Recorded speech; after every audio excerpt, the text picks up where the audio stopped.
안녕하세요. 이중언어 육아연구소입니다. 오늘은 엄마표 영어의 유형에 대해서 얘기해 볼까 합니다. 굳이 뭘 그걸 유형으로 나눠? 라고 생각하실 수도 있겠지만 이게 엄마표 영어를 현재 진행 중이시거나 앞으로 계획을 하시는 부모님들과 이제 아이들이 다 같은 조건에 있는 게 아닌데도요. 이제 우리가 이제 어떤 부모님은 이렇게 진행했는데 잘 됐대. 혹은 이렇게 하면 안 된대. 이제 등과 같은 얘기만 듣고 본인의 케이스와 비교하거나 혹은 바로 적용해 보려는 경우를 제가 많이 봐서요.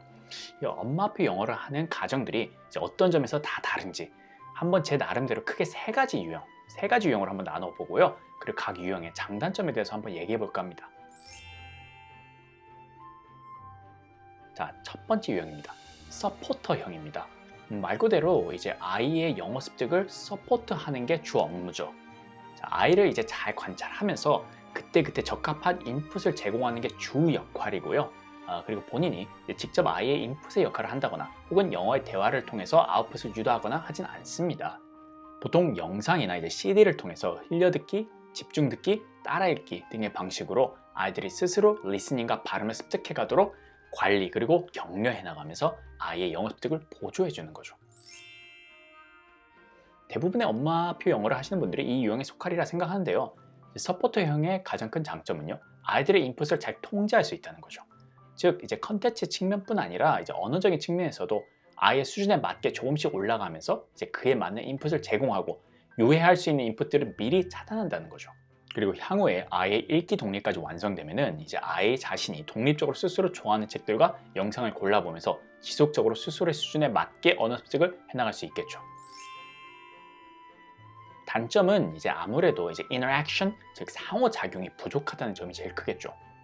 인풋의 관점으로 봤을 때 이제 선별한 책과 그걸 읽어주는 오디오 CD 그리고 나름 선별한 영상들이 분명히 좋은 인풋이지만 이제 아이들과 직접적으로 상호작용을 하는 게 아닌 것만큼 특히 초기에는요 이제 노출 시간 대비 그 효과는 떨어지죠. 그리고 이제 경우에 따라서 이제 아이들 입장에서는 이제 인터랙션이 없는 일반적인 인풋에 이제 흥미를 못 가지고요 이제 그 인풋을 거부하기도 합니다. 그리고 이제 방금 장점으로 제가 아까 인풋의 통제라고 했는데 이게 되려 단점이 될 수도 있습니다. 왜냐고요? 이제 인풋의 통제권이 부모님에게 있다 보니까 아이 입장에서는 정작 내가 읽고 싶은 거, 내가 보고 싶은 거를 마음대로 골라보지 못하니까 흥미가 떨어질 수도 있긴 하겠죠. 물론 아이들에게 선택감을 주긴 하겠지만 그 역시 제한된 선택이라는 부분은 어쩔 수 없는 겁니다. 마지막으로 인터랙션이 부족하다는 점은 바꿔 말해서 아이의 아웃풋의 기회가 적다는 거죠. 분명 언어란 거는 이제 커뮤니케이션, 즉 소통을 위한 거기 때문에 그 부분을 보완해 줄 방법이 따로 필요하겠죠. 아웃풋이 왜 중요하고 어떻게 아웃풋을 유도하는지에 대해서는 제 다른 영상에서 다뤄봤으니까 확인하시고요. 두 번째는 파트너형입니다. 이제 파트너형은 말 그대로 아이가 영어를 습득해 나가는데 파트너가 됐어요. 아이의 인풋에 직접 관여해서 주기적으로 아이에게 영어로 말을 걸어주거나 책을 읽어주고 그에 대해서 같이 얘기하거나 혹은 이제 같이 영어로 게임을 하거나 다양한 활동을 하는 그런 경우입니다. 장점부터 얘기하면요. 당연히 interaction, 즉 상호작용이 있으니까 초기에 아이가 언어를 습득하기에 아주 효과적이죠. 이전 인풋편에서 제가 다룬 적이 있는데요. 언어 습득의 관점에서 좋은 인풋이란 거는 아이가 일정 수준 이상 이해할 수 있어야 되고요. 아이와 관련 있는 그런 유의미한 내용이어야 된다고 했습니다. 그리고 이 부모와의 대화만큼, interaction만큼 이걸 제대로 충족할 수 있는 건 없겠죠. 또한 이제 아웃풋을 이제 유도할 수 있기 때문에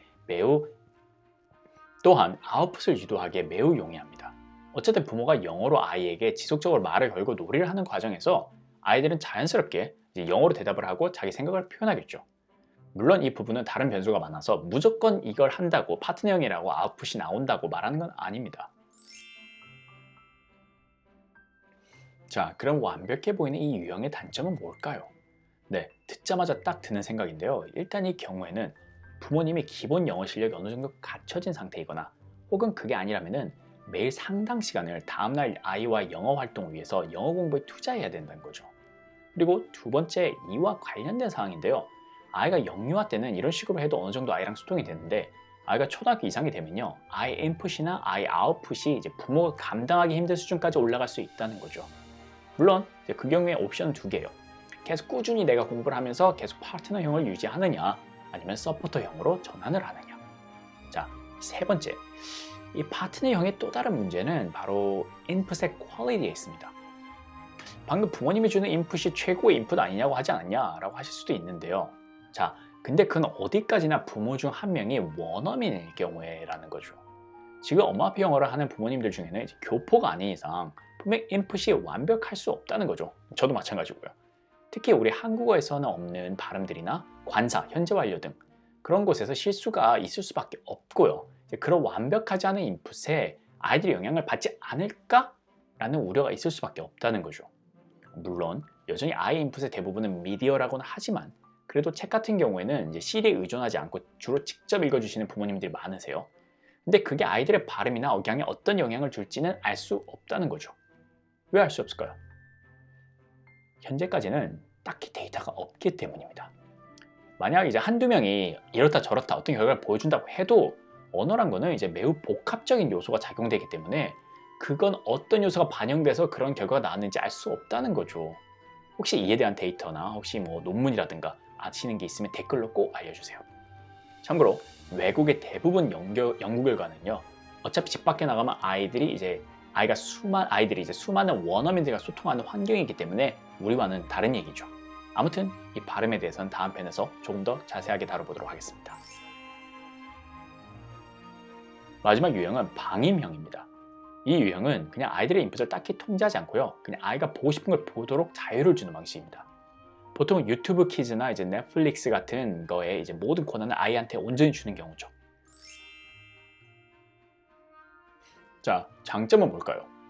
네, 뭐니 해도 동기부여입니다. 자기가 보고 싶은 걸 골라보는데 그보다 더 집중하기 좋은 게 어디 있겠어요. 그리고 제가 인풋 편에서 강조했던 meaningful input, 본인과 관련 있는 그런 인풋, 그런 유의미한 인풋을 찾아볼 확률이 높을 테니까 뭐 재미도 없고 관심도 없는 엄마가 틀어주는 영상 대비 훨씬 더 효과적으로 그리고 수동적이 아니라 능동적으로 언어를 습득하는 방법이 될 수도 있겠죠. 두 번째 장점은 바로 comprehensible input, 즉 이해할 수 있는 수준의 인풋이라는 겁니다. 이게 왜? 라고 생각하실 수도 있는데요. 이 영상의 주도권을 아이에게 주면은 아이들이 보다가 이해가 안 가면 재미가 없어요. 그러니까 더 쉬운 걸 스스로 찾아본다는 거죠.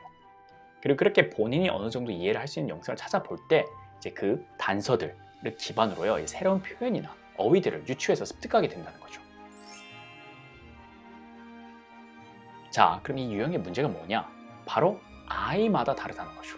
어떤 아이들은 방금 말씀드린 대로 자기에게 맞는 주제와 수준의 영상을 스스로 찾아서 잘 시청하고 있는 반면에 어떤 아이들은 우리가 기대하는 바랑은 전혀 다른 방식으로 시청한다는 거죠. 예를 들어서 한 편도 끈덕지게 안 보고요.